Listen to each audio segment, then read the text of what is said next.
പിതാവിന്റെയും പുത്രന്റെയും പരിശുദ്ധാത്മാവിന്റെയും നാമത്തിൽ ആമേൻ. ഈശോയിൽ സ്നേഹം നിറഞ്ഞവരെ, ഉയർപ്പ് ആഴ്ചയുടെ ഉയർപ്പ് കാലത്തിന്റെ രണ്ടാമത്തെ ആഴ്ചയുടെ വെള്ളിയാഴ്ച ദിവസമാണല്ലോ ഇന്ന്. വിശുദ്ധ ലൂക്കാ അറിയിച്ച സുവിശേഷം 5-ാം അധ്യായം 17 മുതൽ 26 വരെ വാക്യങ്ങൾ. ഈശോ ഒരു തളർവാദ രോഗിയെ സുഖപ്പെടുത്തുന്ന കാര്യമാണ് ഇന്നത്തെ സുവിശേഷത്തിലുള്ളത്. നമ്മൾ ഈ ദിവസങ്ങളിൽ ധ്യാനിച്ചതുപോലെ വിശ്വാസത്തിന്റെ ആഴമുള്ള വ്യക്തികളെ കാണിച്ച് ഉയർത്തെഴുന്നേറ്റ ഈശോയിൽ നമ്മുടെ വിശ്വാസത്തിന്റെ ആഴം പരിശോധിക്കുകയാണ് ഈ ദിവസങ്ങളിലെ സുവിശേഷങ്ങൾ.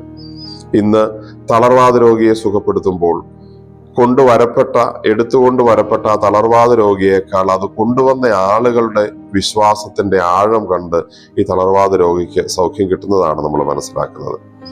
ഈശോയിലുള്ള ആഴമായ വിശ്വാസത്തിന്റെ പേരിൽ ചെയ്യുന്ന ഒരു പ്രവൃത്തിയും ഈശോ കാണാതെയും വിലമതിക്കാതെയും പോവുകയില്ല എന്നാണ് ഇന്നത്തെ സുവിശേഷം.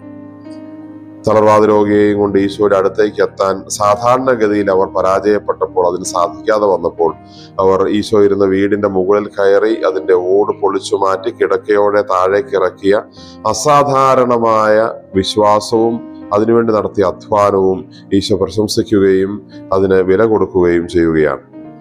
പാപങ്ങൾ ക്ഷമിക്കുന്ന ദൈവമാണ് താൻ എന്ന ഓർമ്മപ്പെടുത്തൽ ഈ സംഭവത്തിലൂടെ നൽകുന്നു. യഹൂദർ ചോദിക്കുന്നുണ്ട്, പാപങ്ങൾ ക്ഷമിക്കാൻ ദൈവത്തിന് മാത്രമല്ലേ സാധിക്കുകയുള്ളൂ? നിന്റെ പാപങ്ങൾ ക്ഷമിക്കപ്പെട്ടിരിക്കുന്നു എന്ന് പറഞ്ഞ് തളർവാദ രോഗിയോട് ഈശോ സംസാരിച്ചപ്പോൾ താൻ ദൈവമാണെന്ന് പാപങ്ങൾ ക്ഷമിച്ചത് വഴി ഈശോ കാണിച്ചു തരികയും ചെയ്യുകയാണ്. തളർവാദ രോഗിയെ ഈശോയുടെ അടുത്തെത്തിക്കാനുള്ള പരിശ്രമം പാതി വഴിയിൽ ഉപേക്ഷിക്കാതിരുന്ന ആളുകളെ നമ്മൾ കാണുന്നു. ഇന്നലെ നമ്മൾ ധ്യാനിച്ചത് കാനാൻകാരി സ്ത്രീയെ കുറിച്ചാണ്. അപമാനങ്ങളും അവഗണനകളും നേരിട്ടപ്പോൾ പാതി വഴിയിൽ അവൾ തന്റെ ശ്രമം ഉപേക്ഷിച്ചില്ല. ഇവിടെ ഇന്ന് തളർവാദ രോഗിയെ എടുത്തുകൊണ്ട് വന്നവരിൽ കാണുന്ന കാര്യവും അതുതന്നെയാണ്. അവളുടേത് വിശ്വാസത്തിൽ ഉറച്ചു നിന്ന മനസ്സിന്റെ ധൈര്യമായിരുന്നെങ്കിൽ ഇവിടെ അതിനുവേണ്ടി അധ്വാനിക്കാൻ, പ്രവൃത്തി ചെയ്യാനുള്ള മനസ്സുള്ള സുഹൃത്തുക്കളെയാണ് കാണുന്നത്.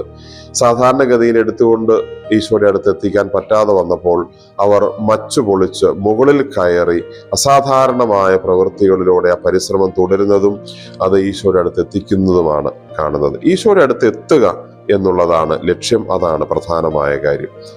4 പേർ എന്ന് മർക്കോസിന്റെ സുവിശേഷത്തിൽ പറഞ്ഞിരിക്കുന്നു. അവരെ എടുത്തുകൊണ്ട് വന്നത് 4 പേർ ചേർന്നാണ്. ആത്മീയമായ അർത്ഥത്തിൽ ചിന്തിക്കുമ്പോൾ 4 ആത്മീയ പ്രവർത്തനങ്ങൾ: പ്രാർത്ഥന, വിശ്വാസം എന്ന് പറഞ്ഞാൽ വിശ്വാസത്തിന്റെ പേരിൽ നമുക്ക് സഭാത്മക ജീവിതം, അതുപോലെ തിരുവചനം, പുണ്യപ്രവൃത്തികൾ. വിശ്വാസം, പ്രാർത്ഥന, തിരുവചനം, പുണ്യപ്രവൃത്തികൾ.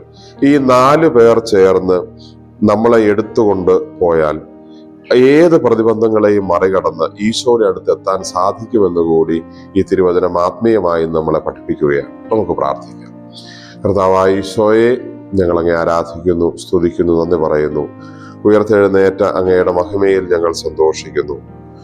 ഞങ്ങളുടെ ആത്മീയ കാര്യങ്ങൾക്ക് കൂടുതൽ പ്രാധാന്യം കൊടുക്കാൻ ഈ ദിവസങ്ങളിൽ ഞങ്ങളെ പഠിപ്പിക്കണമേ. ഞങ്ങളുടെ വിശ്വാസ പ്രതിസന്ധികളിൽ തളരാതെ പ്രാർത്ഥനയും വിശ്വാസവും തിരുവചനവും പുണ്യപ്രവർത്തനങ്ങളും ഞങ്ങളെ ഈശോയുടെ അടുത്തേക്ക് കൂടുതലായി എത്തിക്കുവാൻ ഈ നാളുകളിൽ ഇടയാകട്ടെ. നമ്മുടെ കർത്താവ് ഈശോ മിശിഹായുടെ കൃപയും പിതാവായ ദൈവത്തിന്റെ സ്നേഹവും പരിശുദ്ധാത്മാവിന്റെ സഹവാസവും നാം എല്ലാവരോടും കൂടെ ഉണ്ടായിരിക്കട്ടെ, ഇപ്പോഴും എപ്പോഴും എന്നേക്കും. ആമേൻ. ഈശോ മിശിഹായ്ക്ക് സ്തുതിയായിരിക്കട്ടെ.